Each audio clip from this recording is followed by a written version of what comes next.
using the dividers there to make sure that those sections are equal, and I'm measuring them against the size of the stamp. So one stamp will go there, one there, one there, and one in there. A little bit of preparation here and you can avoid making mistakes. So make sure that it's nice and square, and I'm able to hit this, usually it's once when you do a stamp, but I'm able to hit this a couple of times because I can actually feel where the previous stamp was. That's the X, and this is the V. Nice and square again, aligned with the last one. That's the V. Now the 1.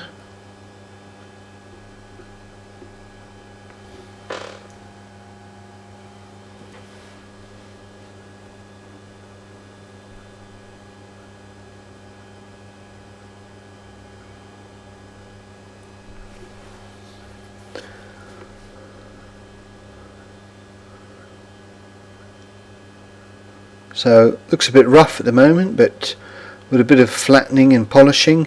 Now either side of the XV111 the customer wanted some roses, so I've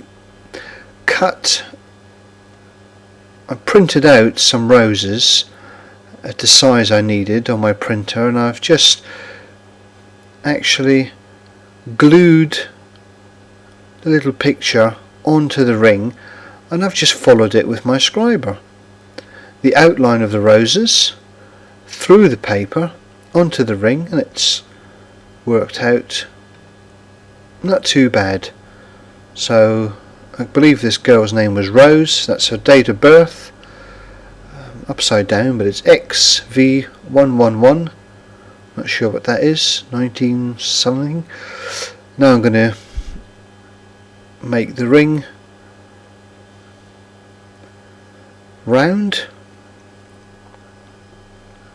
It's quite thick this, so I did struggle a little bit with it, and I think I ended up using my old pliers, because they are quite good because they haven't got sharp edges on them, and by hook or by crook, any way that you can get that to be a circle and those two ends to meet. We can do all the tidying up later on. We must make sure that gap there is very, very neat, because otherwise it'll just show up once we've soldered. So get it nice clean gap there. If you get it more or less together, you can always use your piercing saw. If you hold both sides of the ring and squeeze them shut, what the piercing saw will do is it will cut a nice square edge there.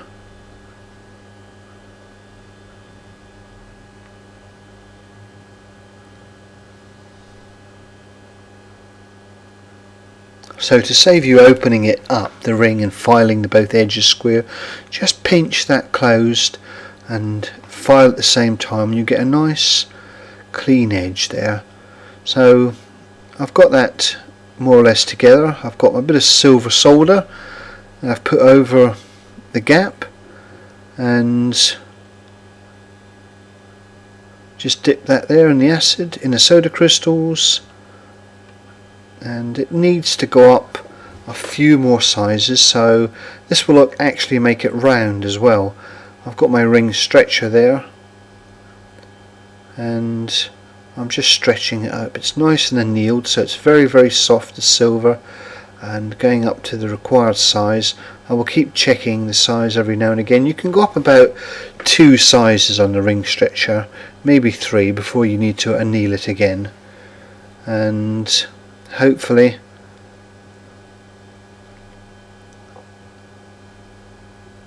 I'm turning it over so I don't get a cone shape on my ring, and there it is. Now this is a normal 9-carat lobster on a bracelet. It's a little catch there which needs to be built up, so I'm going to remove the spring. Now if you just get a little, don't use a sharp knife, because if it slips you'll cut yourself. A semi-blunt knife, and just open up the front of that and it'll pull out. There's the little trigger there with the spring on it. We can't heat that up, otherwise it won't work again. Now I just want to put a little bit of solder on maybe either side of that lobster catch.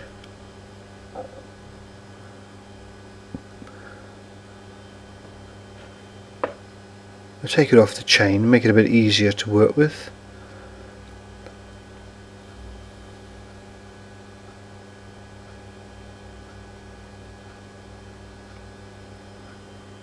So I think the bottom needs building up as well. That's worn thin.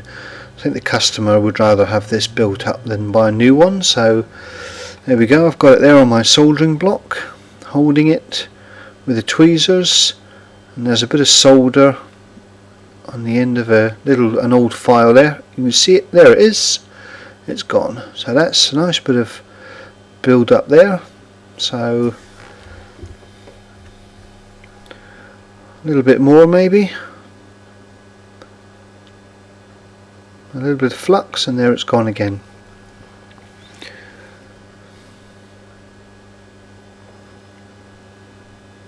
So there we go, in the acid and soda crystals, and then I've just dried it off a little bit of cloth I've got hanging there, so we can get rid of the blobby part of that solder just using the little pendant motor. I've got a rubber wheel, and I'm just going to blend that in. I'm always looking to blend in what I've done to the existing item. Now I don't want to take any gold away and make it all thin and looking a bit naff. I just want to make sure that it's blended in so you wouldn't even know that it had been done. And the best time for me is when the customer says, "Oh, I can't see where you've repaired it," and that is fantastic if you can do that. You can do it where it's just how it should look.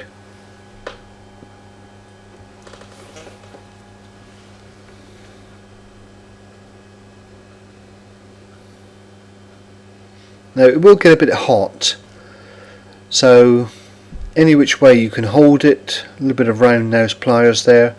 I'm just giving it a good overall clean, and any old scratches, and usually you can give it back to a customer and it looks like new, and they're very, very happy with it, which is always good. So there you go, it looks like a new one. Now I'll put the spring back in. What we have here is a cabochon shaped amethyst stone which needs to be replaced into this rub over setting, and we're going to remove this stone.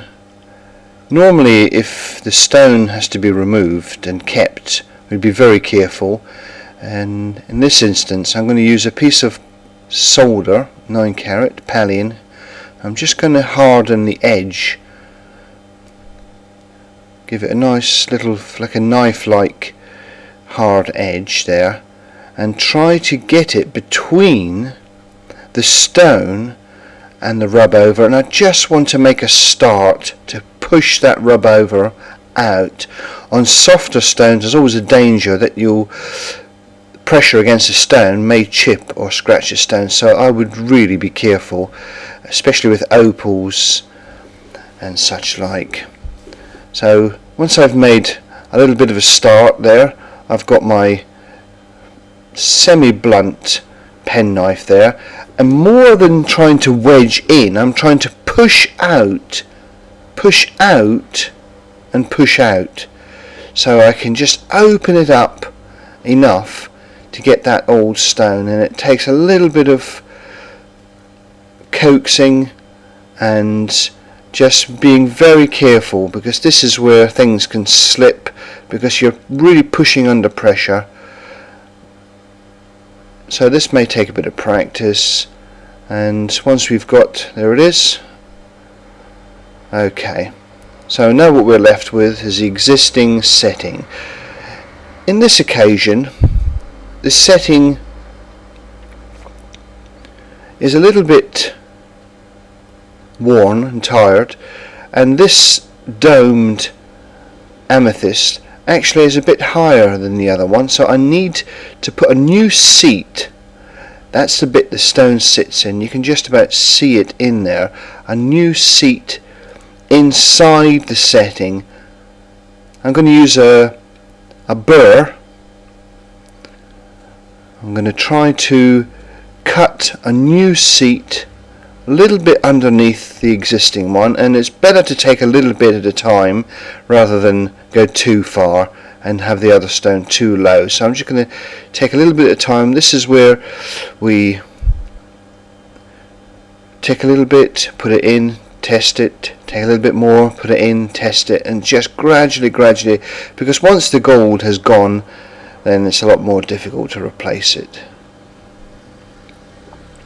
So I've got it in the ring clamp there, nice and steady. I've got a good firm hold, and I'm just very gently making sure that the burr does not spin off, which it's inclined to do, really gripping it hard and just very gently following a line beneath the existing seat and taking the metal away there.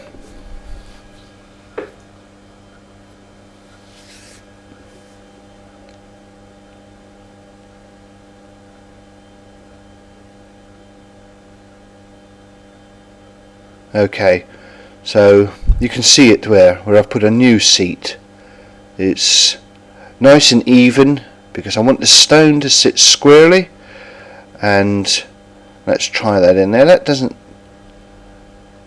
seem too bad. If you have trouble getting hold of the stone to sit it properly, use a bit of beeswax, roll it in the dirt first to make it less sticky, and you see you can just use it there to pick up the stone, and that looks just about right there, making sure that there's a bit of rub over at the side to sit over the stone. I've got a pusher there. Now you can use this type of pusher, or even a piece of square silver wire will do. Put it into a little handle, but I'm just going to try to ease that rub over, trying to avoid all the intricate side of this ring, and I can see where the rub over is holding the stone down, and I'm just going to use the ring clamp there so I can get a good firm hold. Now I'm just working my way around. Now I'm not touching the stone at all. If you touch the stone with the pusher, you will scratch it and you will chip it.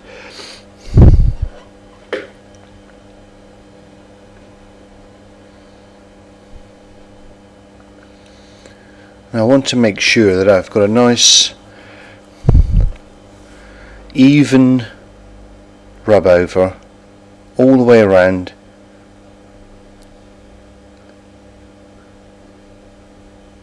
It takes quite a bit of effort, this, as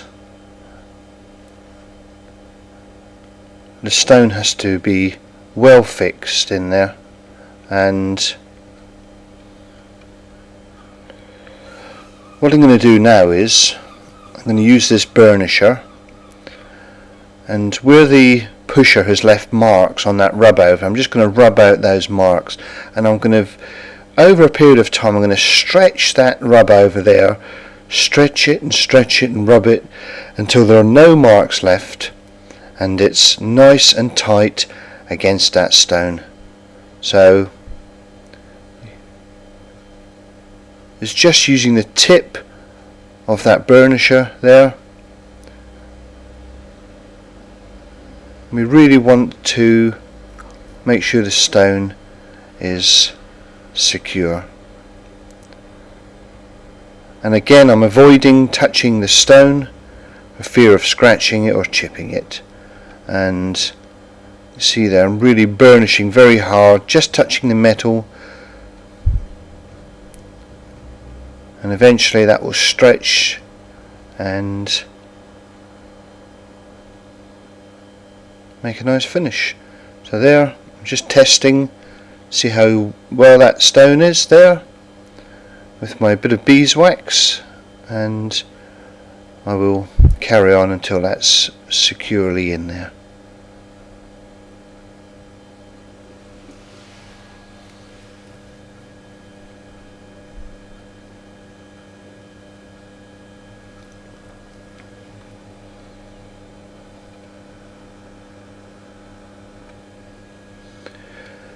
Now we've got a sapphire ring. Now we need to replace this stone, but all the claws need to be replaced. So what I'm going to have to do, I'm going to have to remove these sapphires, checking to make sure if they're already scuffed or scratched, and letting the customer know about this. And we're just going to ease back these claws. Now again, I'm holding it firmly with the ring holder there, and I'm just using a graver there. And again, I'm not touching the stone, I'm just pushing the claw back, lifting it up, not levering it against the stone, because that is where you will chip and break stones if you lever the claw using the stone. So I'm pushing the claw away using the graver, and if the breaks or chips, or that's not a problem, we can replace that. The stone is a lot more of a problem to replace. So there we have it. Okay, now I'm going to check the existing claws, check the style, make sure that I replace them exactly the same. Now I need to get the width of the claw material, and I'm going to do that with this divider, and we can leave it set at that width for the whole job. Now we've actually got a claw there which is one claw, but it is split in the middle, so it's easier to do that. Replace just the one claw and then we can cut it down the middle. And this is my claw material here, making sure it's the same, 9 carat or 18 carat. And now I'm going to use my dividers there to score that piece of metal, get the right width. Now I'm holding it there in the parallel pliers, and I'm going to cut enough material to replace all those claws.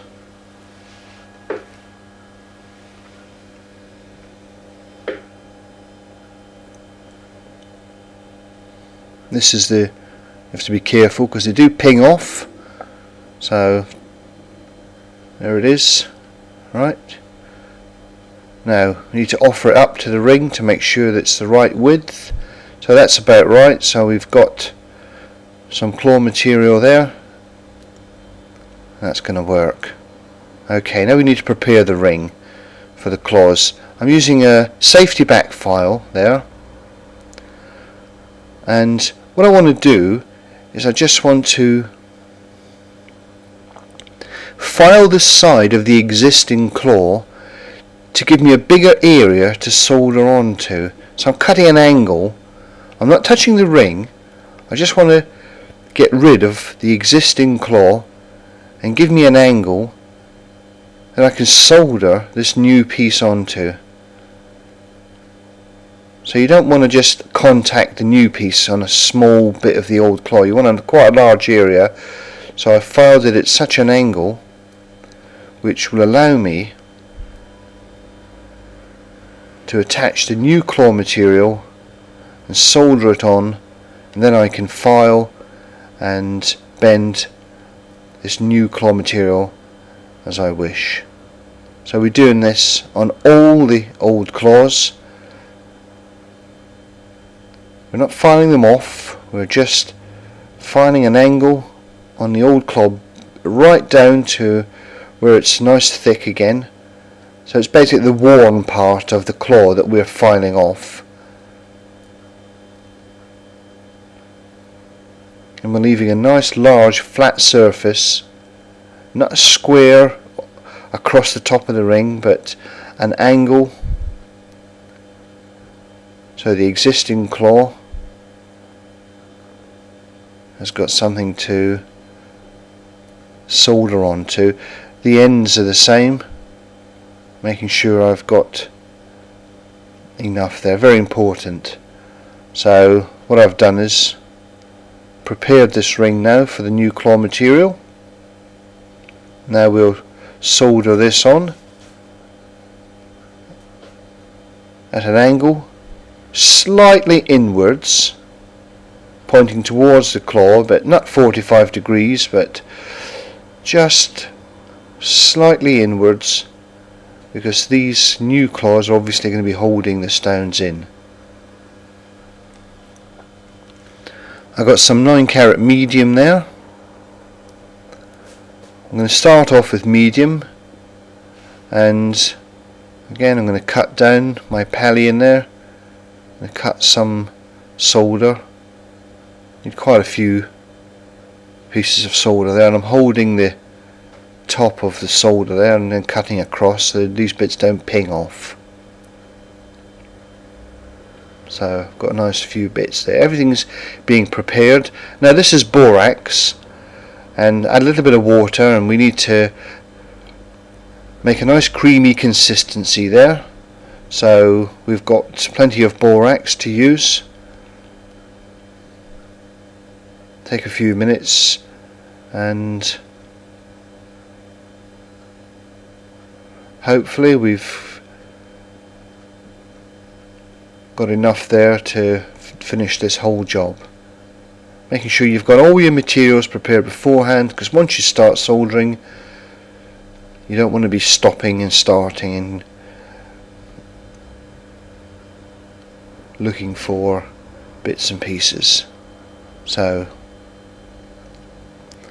with my claw material I'm going to pick up a bit of borax, okay, and then I'm going to use that to pick up a piece of solder. There you go. And the first thing I'll do is I'll sweat that piece of solder onto my claw material there, so it's staying on there. And now you can see the angle. I just want to concentrate the flame on that one claw, and very quickly, there it is, that's on there. Now we have to repeat that however many times. There's no stones in the ring, so I can quench it straight away in the acid, in the soda crystals. I'm facing the lid away from me so it doesn't splash. You see what I did? So the acid can't splash back. And there, that's the angle that we want that claw. And now we can cut off the excess using some snips. If you're going to use your piercing saw, make sure you don't cut into the ring, because there's a danger that you could damage the ring, so make sure you just cut off that excess there. And okay, so that little bit there is well soldered on. Now we need to repeat until we've got all these. I may have changed from medium solder to easy solder if I was having problems with the last few claws. I've got my safety back file there, and now I'm going to shape these claws back down to how the existing claws were, remembering what those existing claws looked like. I'm going to take the excess off the back, filing it down to the ring but not touching the ring. I'm using my number 2, the bigger file there, to get the bulk of that excess. Now usually if there is any weak claws, when you start to work on them, if there's any problems, they will ping off. So it's just as well that it happens now, so we can solder them back on. But if they can stand all this filing and this work, then they're on there very well. So again, I'm not touching any of the existing metal on the ring, I'm just filing down the new metal to blend in. I may look like I'm doing this very quickly, but I've done this a few times so I can get a good speed up.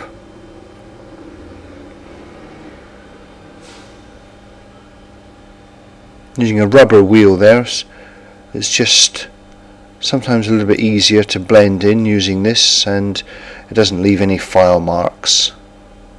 You still need to buff afterwards with emery paper, but there we go, that's all the excess off. Now we've got to divide these claws up. I'm going to square off each side of the claw down to the existing piece underneath. It'll still be there, so you'll see where the original claw was. So we're filing, the safety file means that when you're filing one way, the back of the file is not filing off the claw next to it, so it's only touching one claw.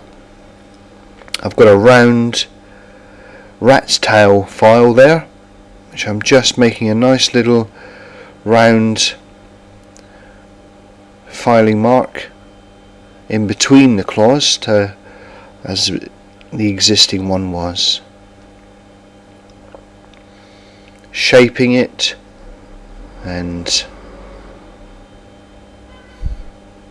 trying to make it look like it was always there.